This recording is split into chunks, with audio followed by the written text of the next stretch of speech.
What's up, everybody? It's your boy, Hoi. I can't help it.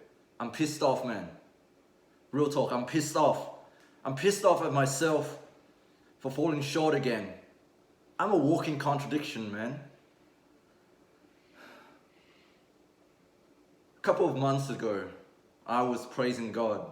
I was telling everybody that you should have a purpose. You should have a moral compass that you follow, and you should fight for what you believe in.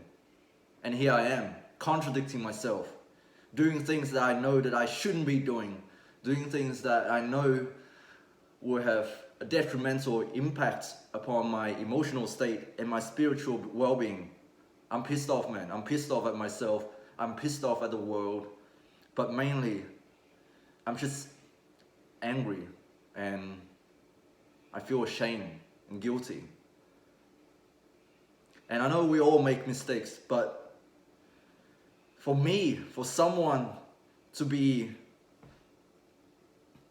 an example for the people around me, for me as someone whom a lot of people look up to, for me, the guy who has the clean image, the guy who is, I don't know, supposed to be the nice guy, I'm not. Seriously, I'm not. I'm not a nice guy at all. Not at all, not a single bit. I'm a walking contradiction. I've contradicted myself many times before, and this is just another example. And I'm pissed off, man.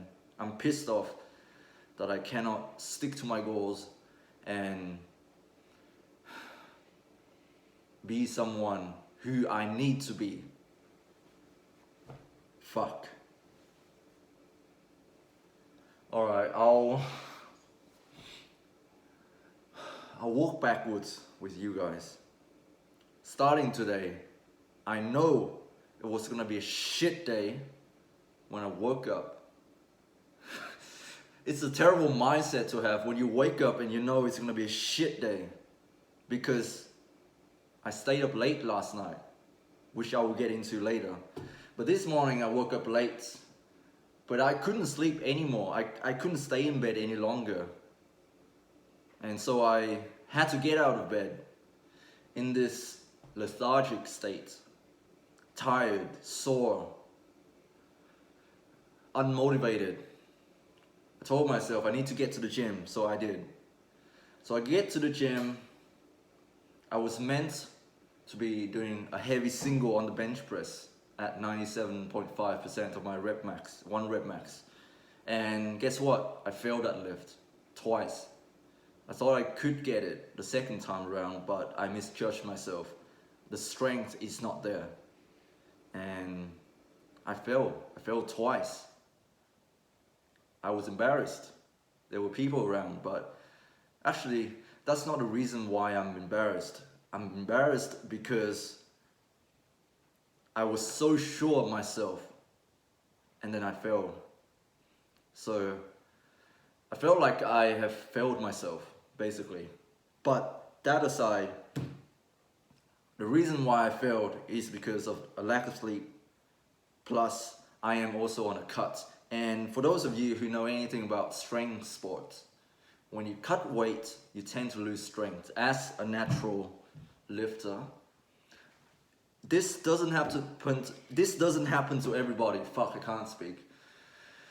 But for the majority of you out there who have average genetics, average leverage, you're just an average person, I would advise not to cut during your peaking phase, during your days leading up to a competition or days leading up to a 1 rep max test. You shouldn't be cutting, you should be bulking to gain strength. If you're cutting to look good for the beach, that's another topic. And I was delusional. I thought I could gain strength while cutting as a natural, average, genetic person. But no. But that's something I gotta take into account the next time I do this cycle again. And so I failed that lift. I was devastated, man. But I kept going and I finished the workout. So that was alright. It's not the end of the world, but it just made me feel bad. But then, I'll walk you backwards. So what happened last night?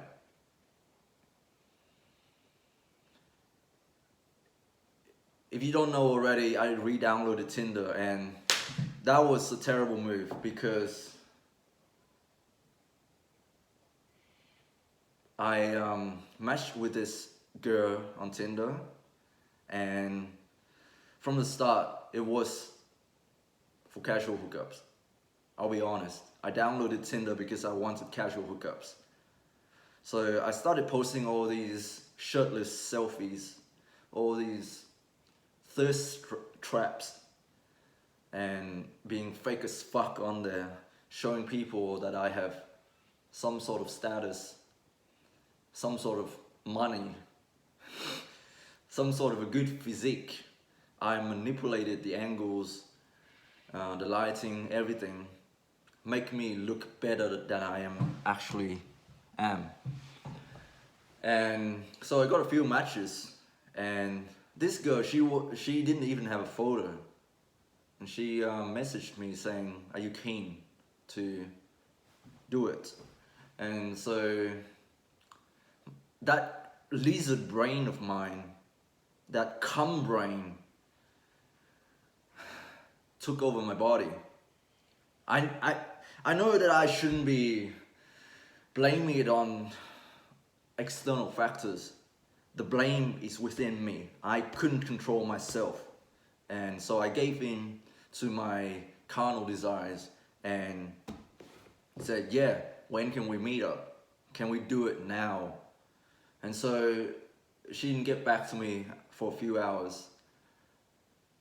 During that few hours, I was messaging the girl that I lose my virginity to.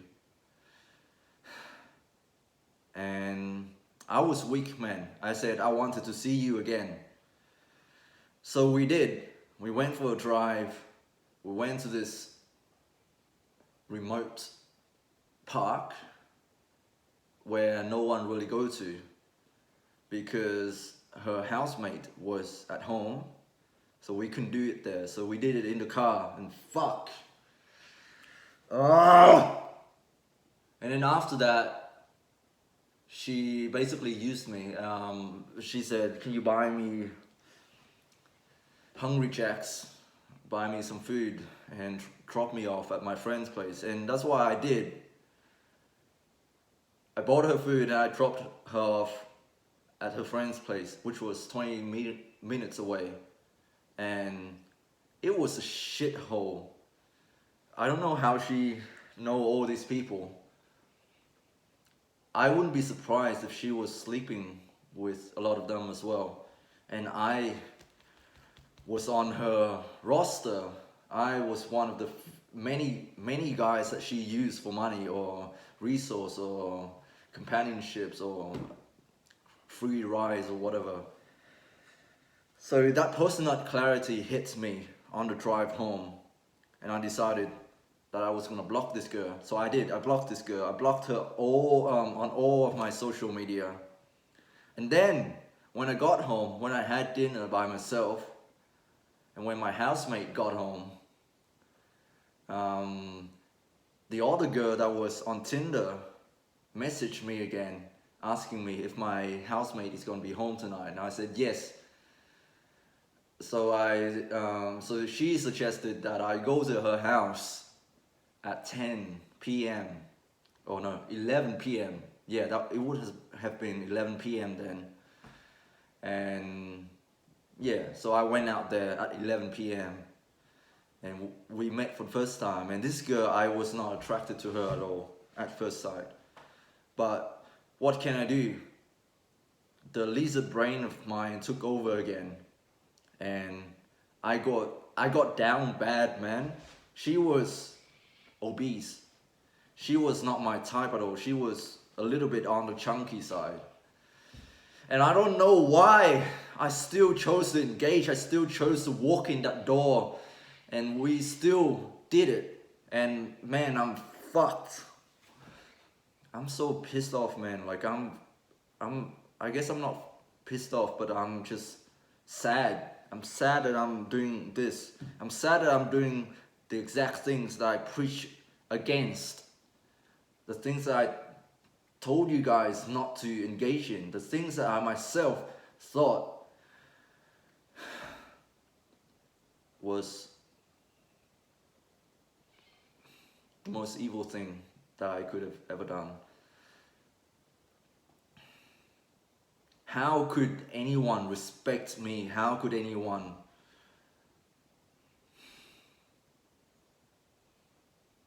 see me the same again? I'm not the same. I'm broken. I'm fucked up. But anyways, let's end it on a good note here. As I was driving back from the gym and opening my front door, there was a guy who walked on our street and he said, "Excuse me, was it you guys that played music sometimes?" And I said, "Yeah, we do play music here sometimes." And he said, "Keep it up, man. You guys are really good." And so, amongst all of this chaos, amongst all of this hedonistic rampage, I think there's light at the end of the tunnel. This is my calling, man. I need to focus. I need to focus on my mission. I need to get back to what I am all about, and that is to lead by example and to inspire you guys to be a part of your success. And I cannot do that if I keep allowing myself to fall back into old habits, to fall back into sins. I don't care if you believe in God or not. This is bad for your health, for your own psyche. Engaging in meaningless hookups. There's no connections. It's as transactional as paying a prostitute, or it is as bad for your mind as watching porn. You're basically jerking off with another person. You're doing damage to your brain. You're training your brain to enjoy these meaningless, transactional interactions. And you might not realize it in the moment that you're doing it. I certainly wasn't. But in the long term, you will regret it a lot. And I'm telling you right now, I'm speaking from experience. It's only just a couple of hours after what happened, and I'm already feeling this bad. So don't do it, guys. And with that, I want to say, stay strong even in your darkest hours, and know that there is a higher power. God is watching you. Do whatever you want with that information. God is watching you. Alright guys, stay strong, and I'll see you next time. Peace.